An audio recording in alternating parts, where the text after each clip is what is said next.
Hey, happy whatever this is, Virgo season, and we're in between the solar and lunar eclipses.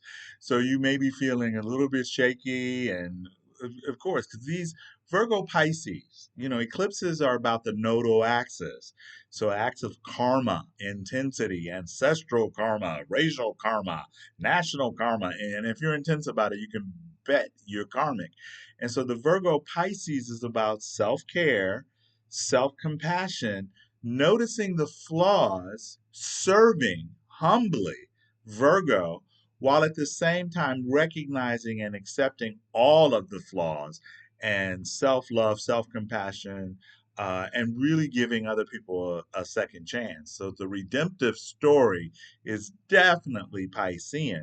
Now, Saturn has just retrograded back into Pisces, and this eclipse, at least in Kansas City, Saturn is the ruler because we have Cap rising.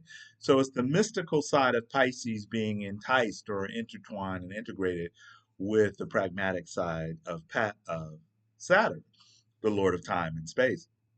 And so the blog that I've written, I'm writing it as the axis. So it's Virgo, Pisces, then I go to Libra, Aries, and then Scorpio, Taurus, because I want you to get a sense of reading it that you don't know your particular sign or your particular rising or your particular moon without knowing the sign that's 180 degrees away. It's flip sides of the same coin.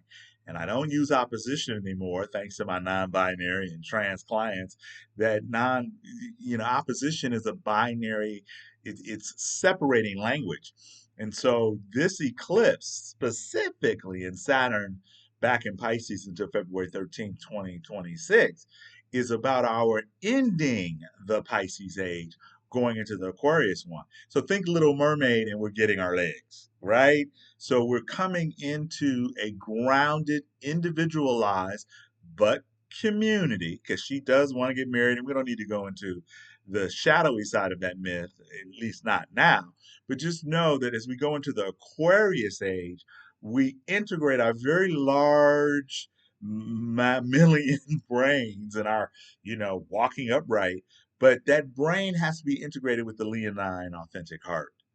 Because again, complementary. You can't fully understand the I know, and I'm often acting superior as fuck Aquarius without the Leo heart, and we're all connected on the wheel of karma. And you can't go too far in the Leo where you're loyal to an individual and you overlook or you miss all of the universal principles or just their effing bad behavior.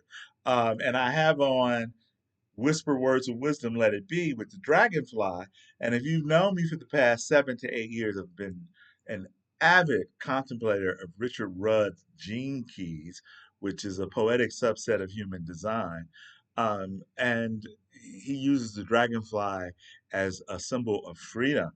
And they are incredible water predators, but something causes them to jump out of the water, their evolutionary track, to become, and the water turns into wings, and they're the power of light. Oh, it's just beautiful. Anyway, Saturn in Pisces until February 13th. This eclipse has Saturn 100, almost exactly 180 degrees away from it happening in Virgo. Mars goes into Scorpio the very next day, as well as the fall equinox. Now, if you're still listening, check out our raw material. Tavish and I are beginning a course, as well as on Astro, our raw material, that we'll do on Zoom starting Thursday, believe the 25th. Be looking for that in your mailbox as well. And there will be some mailings around weekly. If you can't do the class, there will be weekly mailings for how to keep up with your Our Raw material. And you read the blog and know if you have questions about how the Pisces versus the Aquarius age will affect you, put in the comment section. Will along with your birthday. Thank you. Bye.